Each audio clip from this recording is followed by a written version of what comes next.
जय गुरु जी। गुरु जी के चरणों में कोटि कोटि नमन, अनंतम अनंतम अनंतम शुक्राना। संगत जी, ये देखिए 1 और 2 हमने फिनिश किए थे कल। आज हम शुरू करने जा रहे हैं रुद्र संहिता का 3रा अध्याय। गुरु जी से एक बार आज्ञा लेते हैं शुरू करने से पहले। ओम नमः शिवाय, शिव जी सदा सहाय। ओम नमः शिवाय, गुरु जी सदा सहाय। शिव पुराण रुद्र संहिता अध्याय 3। माया निर्मित नगर में शील निधि की कन्या पर मोहित हुए नारद जी का भगवान विष्णु से उनका रूप मांगना, भगवान का अपने रूप के साथ उन्हें वानर का समूह देना, कन्या का भगवान को वरण करना, कुपित हुए नारद का शिवगणों को शाप देना, ये सब होगा जी इस अध्याय में। शुरू करते हैं संगत जी। ओम नमः शिवाय। सूत जी बोले, महर्षियों, जब नारद मुनि इच्छा अनुसार वहां से चले गए तब भगवान शिव की इच्छा से माया विशारद श्री हरि ने तत्काल अपनी माया प्रकट की। उन्होंने मुनि के मार्ग में एक विशाल नगर की रचना की जिसका विस्तार 100 योजन था। वह अद्भुत नगर बड़ा ही मनोहर, भगवान ने उसे अपने वैकुंठ लोक से भी अधिक रमणीय बनाया था। नाना प्रकार की वस्तुएं उस नगर की शोभा बढ़ाती थी। वहां स्त्रियों और पुरुषों के लिए बहुत से विहार स्थल थे। वह श्रेष्ठ नगर चारों वर्णों के लोगों से भरा था।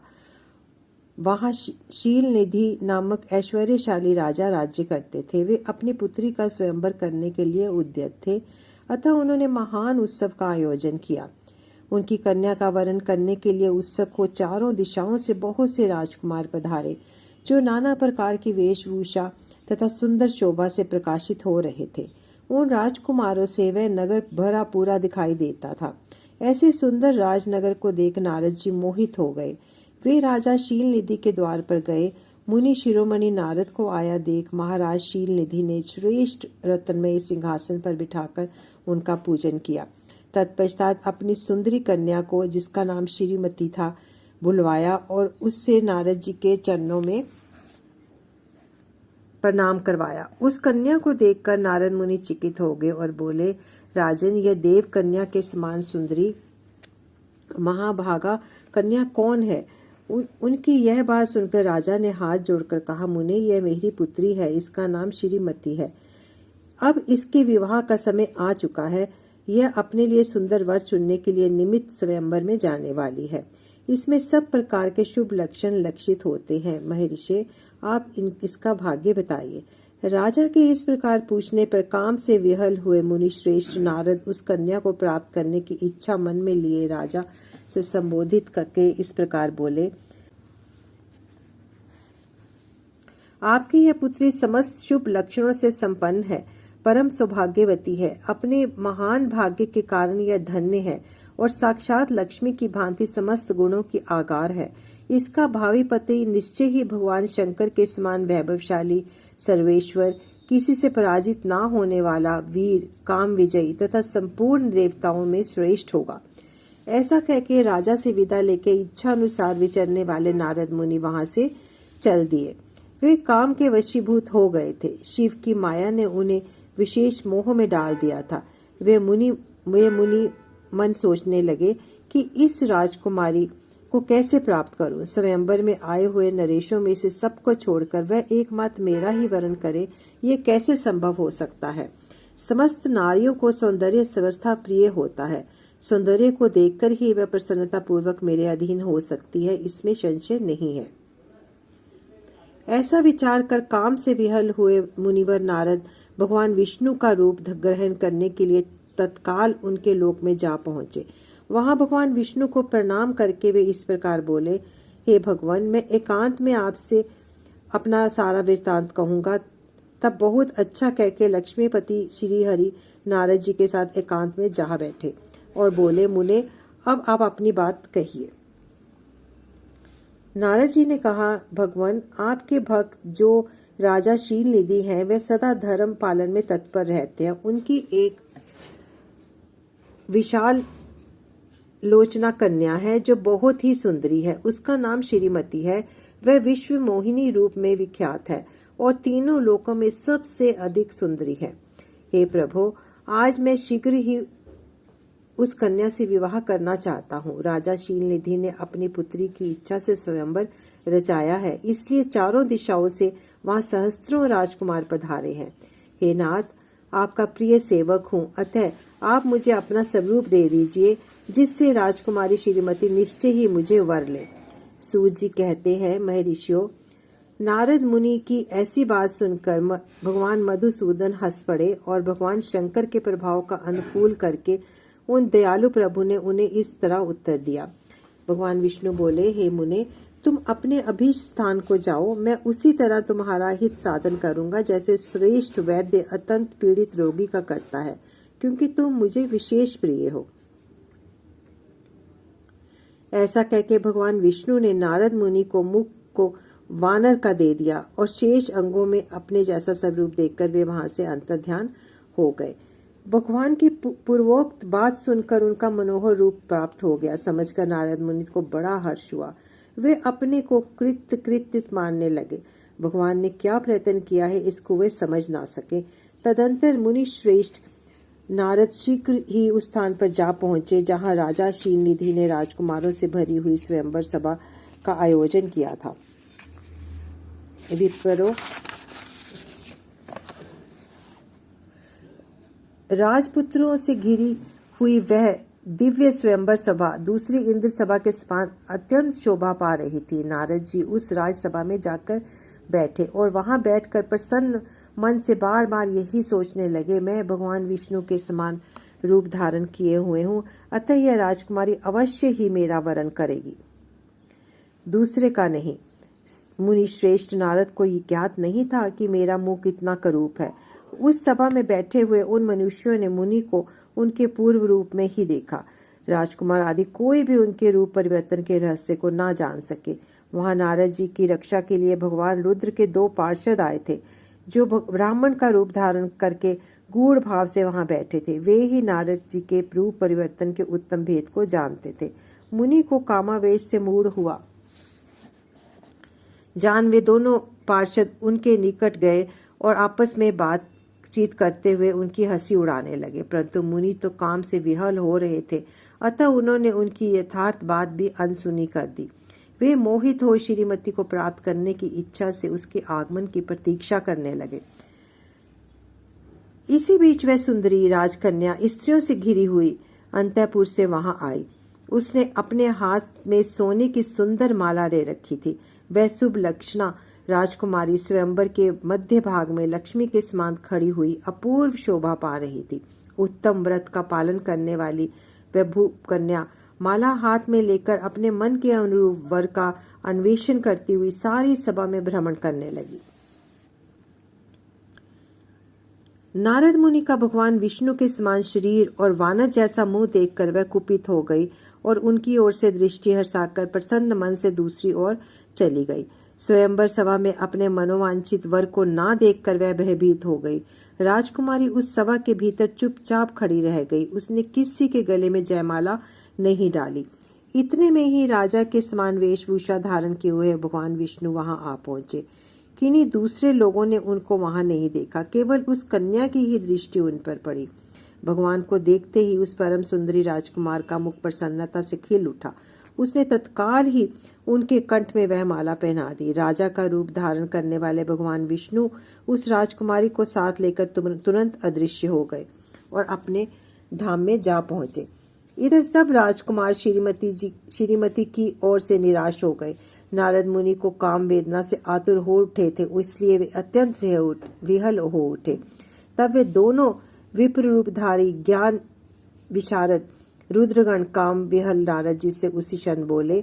रुद्रगणों ने कहा, हे नारद, हे मुने, तुम व्यर्थ ही काम से मोहित हो रहे हो।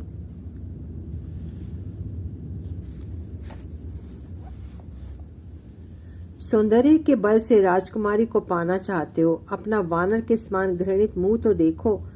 सूत जी कहते हैं, महर्षियों, उन रुद्रगणों का ऐसा सुनकर नारद जी को बड़ा विस्मय हुआ। वे शिव की माया से मोहित थे। उन्होंने दर्पण में अपना मुख देखा। वानर के समान अपना मुख देखकर वे तुरंत ही क्रोध से जल उठे और माया से मोहित होने के कारण उन दोनों शिवगणों को वहां श्राप देते हुए बोले, अरे तुम दोनों ने मुझ ब्राह्मण का उपहास किया है, अतः तुम ब्राह्मण के वीर्य से उत्पन्न राक्षस हो जाओ। ब्राह्मण की संतान होने पर भी तुम्हारे आकार राक्षस के समान ही होंगे। इस प्रकार अपने लिए शाप सुनकर वे दोनों ज्ञान शिरोमणि शिवगण मुनि को मोहित जानकर कुछ नहीं बोले।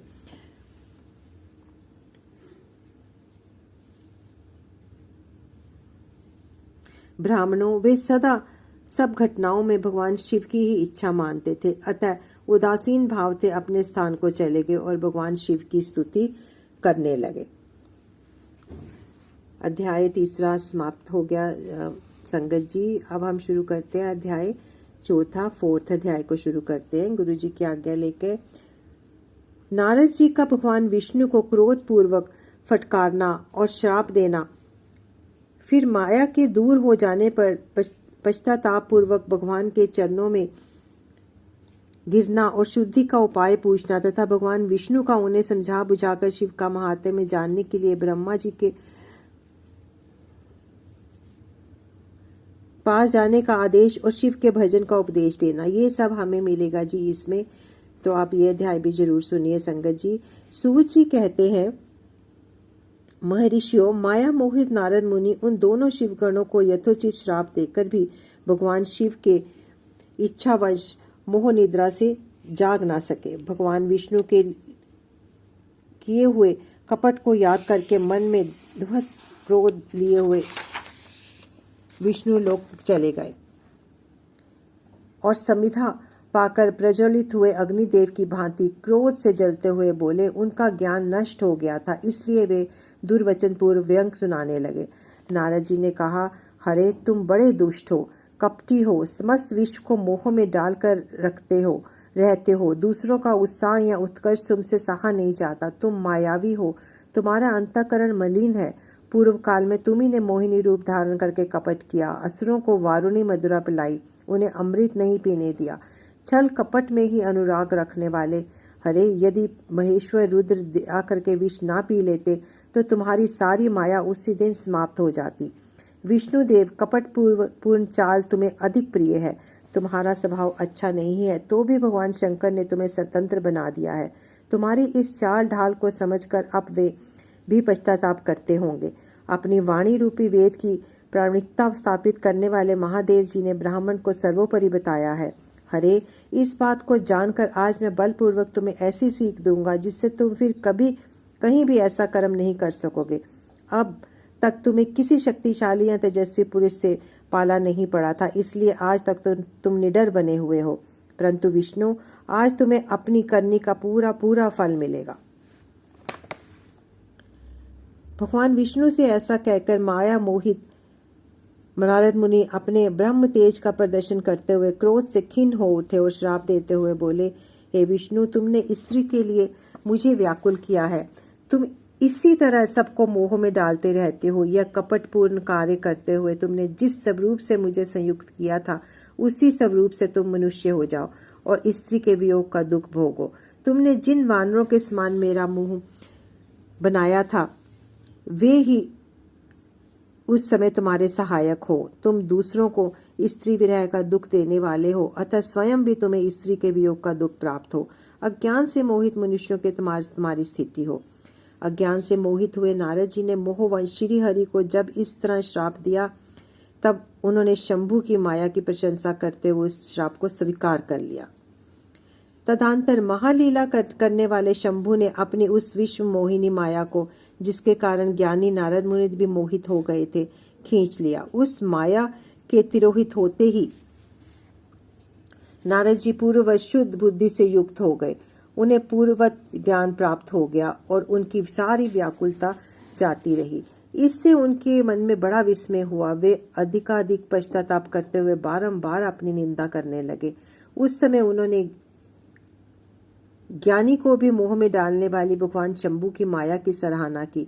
तदंतर यह जानकर कि माया के कारण ही मैं भ्रम में पड़ गया था, यह सब कुछ मेरा माया जनित भ्रम ही था, वैश्व शिरोमणि नारद जी भगवान विष्णु के चरणों में जाकर गिर पड़े। भगवान शिवहरि ने उन्हें उठाकर खड़ा कर दिया। उस समय अपनी दुर्बुद्धि नष्ट हो जाने के कारण वे यूं बोले, हे नाथ, माया से मोहित होने के कारण मेरी बुद्धि बिगड़ गई थी, इसलिए मैंने आपके प्रति बहुत दुर्वचन कहे हैं, आपको शाप तक दे डाला है। हे प्रभु, उस शाप को आप मिथ्या कर दीजिए। हाय, मैंने बहुत बड़ा पाप किया है, अब मैं निश्चय ही नरक में पड़ूंगा। हे हरे, मैं आपका दास हूँ, बताइए मैं क्या उपाय, कौन सा प्रायश्चित करूं जिससे मेरा पाप समूह नष्ट हो जाए और मुझे नरक में ना जाना पड़े। ऐसा कहकर शुद्ध बुद्धि वाले मुनि शिरोमणि नारद जी पुनः भक्ति भाव से भगवान विष्णु के चरणों में गिर पड़े। उस समय उन्हें बहुत पश्चाताप हो रहा था। तब श्री विष्णु ने उन्हें उठाकर मधुवाणी में कहा। भगवान विष्णु बोले, तात, खेद ना करो, तुम मेरे श्रेष्ठ भक्त हो, इसमें कोई संशय नहीं है। मैं तुम्हें एक बात बताता हूँ, सुनो, उससे निश्चय ही तुम्हारा परम हित होगा, तुम्हें नरक में नहीं जाना पड़ेगा। भगवान शिव तुम्हारा कल्याण करेंगे। तुमने मन से मोहित होकर जो भगवान शिव की बात नहीं मानी थी, उसकी अवहेलना कर दी थी, उसी अपराध का भगवान शिव ने तुम्हें ऐसा फल दिया है, क्योंकि वे ही कर्म फल के दाता हैं। तुम अपने मन में यह दृढ़ निश्चय कर लो कि भगवान शिव की इच्छा से ही यह सब कुछ हुआ है। सबके स्वामी परमेश्वर शंकर ही गर्भ को दूर करने वाले होते हैं। वे ही ब्रह्म परमात्मा है। उन्हीं का सच्चिदानंद स्वरूप से बोध होता है। वे निर्गुण निर्विकार है, सत्व रज और तम इन तीनों गुणों से परे हैं। वे ही अपनी माया को लेकर ब्रह्मा, विष्णु और महेश इन तीन रूपों में प्रकट होते हैं। निर्गुण और सगुण भी वे ही हैं। निर्गुण अवस्था में उनका नाम शिव है। वे ही परमात्मा, महेश्वर, पर ब्रह्म, अविनाशी, अनंत और महादेव आदि नामों से कहे जाते हैं। उन्हीं की सेवा से ब्रह्मा जी जगत के सृष्टा हुए हैं और वे तीनों लोगों का पालन करता हूँ। वे स्वयं ही रुद्र रूप से सदा सबका संहार करते हैं। वे शिव स्वरूप से ही सबके साक्षी हैं। माया से भिन्न और निर्गुण है। स्वतंत्र होने के कारण वे अपनी इच्छा के अनुसार चलते हैं। उनका विहार, आचार, व्यवहार उत्तम है और वे भक्तों पर दया करने वाले हैं। हे नारद मुने, मैं तुम्हें एक सुंदर उपाय बताता हूँ जो सुखद समस्त पापों का नाशक है और सदा भोग एवं मोक्ष देने वाला है। तुम उसे सुनो। अपने सारे संशयों को त्याग कर तुम भगवान शंकर के सुयश का गान करो और सदा अनन्य भाव से शिव के शतना मंत्रों स्त्रोत का पाठ करो। मुने, तुम निरंतर उन्हीं की उपासना और उन्हीं का भजन करो। उन्हीं के यश को सुनो और गाओ।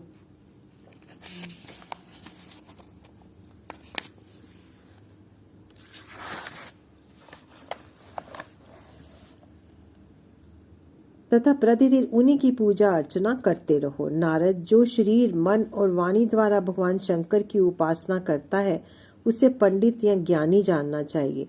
वह जीव मुक्त कहलाता है। शिव इस नाम रूपी दावानल से बड़े बड़े पातकों के असंख्य पर्वत अनानास भस्म हो जाते हैं। यह सत्य है, सत्य है, इसमें संशय नहीं है। जो भगवान शिव के नाम रूप की नौका का आश्रय लेते हैं, वे संसार सागर से पार हो जाते हैं। संसार के मूलभूत उनके सारे पाप निसंदेह नष्ट हो जाते हैं। महामुने, संसार के मूलभूत जो पातक रूपी वृक्ष है, उनका शिव नाम रूपी कुंठार से निश्चय ही नाश हो जाता है। जो लोग पाप रूप की दावानल से पीड़ित हैं, उन्हें शिव नाम रूपी अमृत का पान करना चाहिए।